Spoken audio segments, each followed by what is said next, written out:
Hernanes oficializou nesta segunda-feira em São Paulo o adeus do futebol. Aos 36 anos, o agora ex-meia confirmou a despedida como jogador em um evento no restaurante localizado no estádio do Morumbi, como antecipei aqui no canal para vocês. Foi muito aplaudido pelos convidados e se emocionou durante o anúncio do adeus. Abre aspas. É um momento especial, porque na vida é importante você saber entrar e depois saber sair. A minha saída é como se deve, como se merece. Estou encerrando hoje a minha carreira como jogador de futebol, mas nascendo para tantas outras coisas. Quero continuar crescendo, fecha aspas, divulgou, reforçando minutos antes que o seu auge técnico foi em 2017, quando voltou ao São Paulo por empréstimo em campanha na qual o time paulista fugiu do rebaixamento. Ídolo do São Paulo e referência brasileira no futebol italiano, onde atuou por Inter de Milão, Juventus e Lazio, o profeta termina a carreira com 6 títulos oficiais por clubes: Brasileirão 2007-2008, Paulistão 2021, Série A 2015-2016 e Copa da Itália 2012-2013, 2015 e 2016. Conquistou ainda a Copa das Confederações de 2013 com a seleção brasileira, tendo disputado também a Copa do Mundo de 2014 e as Olimpíadas de 2008. Nascido no Recife, Hernanes defendeu o Sport na parte final da última temporada e não renovou o contrato encerrado em dezembro. Desde então ficou sem clube. Atuou pela última vez no dia 3 de dezembro no empate por 1-1 entre Sport e Flamengo pelo Brasileirão. Hernanes estará no Morumbi hoje à noite para assistir o clássico Sansão e contará com uma surpresa do São Paulo. Já que toquei no assunto, vou dar continuidade. São Paulo e Santos se enfrentam nesta segunda-feira no Morumbi, às 20 horas de Brasília, pela 4ª rodada do Brasileirão, com algo em comum: a força de suas categorias de base. Atravessando grave crise financeira, os dois clubes podem, graças aos seus jovens talentos, ter uma chance de competir com clubes considerados mais fortes. Tanto São Paulo quanto Santos possuem tradição em revelar atletas talentosos. Nos últimos anos, diversos nomes saíram da base de ambos os clubes rumo à Europa, como Antony, Militão, David Neres, Caio Jorge e Rodrigo. Atualmente, o São Paulo segue contando com diversos nomes revelados em Cotia no time profissional, como Luan, Gabriel Sara, Igor Gomes, Rodrigo Nestor, Pablo Maia, Marquinhos, entre outros.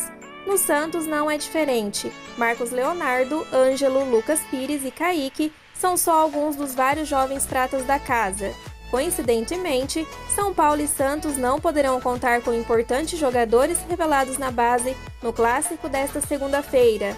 Pelo lado do tricolor, Gabriel Sara será ausência devido a uma lesão de ligamento do tornozelo direito.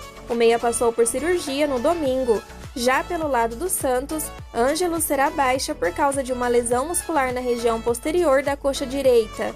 De qualquer forma, sobram opções vindas da base para Rogério Ceni e Fabian Bustos escalarem suas respectivas equipes. O clássico desta segunda-feira, inclusive, deve ser marcado justamente pela intensidade desses jovens jogadores que, apesar do pouco tempo no profissional, vêm se provando extremamente importantes para as engrenagens de São Paulo e Santos. O São Paulo encaminhou o acordo para a renovação de contrato de Diego Costa até 2024. A assinatura dos documentos, inclusive, deverá acontecer ainda nesta semana, de acordo com o diretor de futebol do tricolor, Carlos Belmonte. Abre aspas. O Diego Costa está muito perto. Faltam alguns pequenos ajustes, mas que eu acho que no máximo segunda ou terça-feira a gente deve assinar a renovação com o Diego, fecha aspas, disse Carlos Belmonte em entrevista exclusiva à Gazeta Esportiva. O contrato atual de Diego Costa é válido até o fim de 2022. Após conversas com o staff do atleta, o São Paulo encaminhou um acordo para ampliação do vínculo por mais 2 temporadas, até para se proteger de possível assédio de outros clubes. Diego Costa é um dos jogadores mais utilizados pelo técnico Rogério Ceni na atual temporada e deu uma verdadeira volta por cima no São Paulo desde a chegada do comandante, que confiou em seu futebol a ponto de desbancar o experiente Miranda do time titular. Com apenas 22 anos, Diego Costa é tido como uma das promessas tricolores que pode render um bom dinheiro ao clube futuramente. O jogador se enquadra no perfil que costuma agradar os europeus devido à sua versatilidade. pode atuar tanto como zagueiro quanto como volante, figurando como um possível alvo na próxima janela de transferências, que abre em junho. Belmonte também enfatizou na entrevista que os 20 milhões de reais do empréstimo feito pelo São Paulo será destinado para quitar dívidas com o elenco. O São Paulo terá uma maratona de jogos no mês de maio, quase sem tempo para descanso. O calendário prevê uma partida a cada 3 dias em média, mas pelo menos as longas viagens serão raras nesse período. Após o confronto de hoje, a equipe de Rogério Ceni estará no Chile para enfrentar o Everton pela 4ª rodada da fase de grupos da Copa Sul-Americana, torneio que o time tem 100% de aproveitamento, mesmo atuando principalmente com reservas. A segunda viagem será justamente para o jogo seguinte e vai obrigar o São Paulo a quase que atravessar a América do Sul de ponta a ponta.